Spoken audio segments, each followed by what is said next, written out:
أعوذ بالله من الشيطان الرجيم.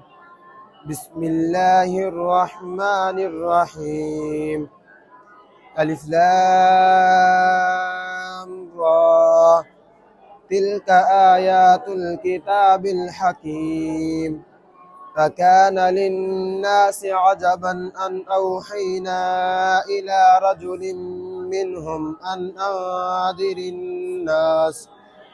أنذر الناس وبشر الذين آمنوا أن لهم قدم صدق عند ربهم.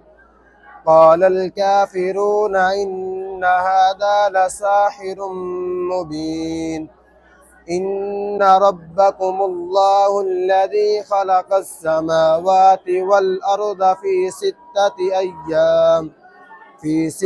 أيام ثم استوى على العرش يدبر الأمر ما من شفيع إلا من بعد إذنه. ذلكم الله ربكم فاعبدوه أفلا تذكرون.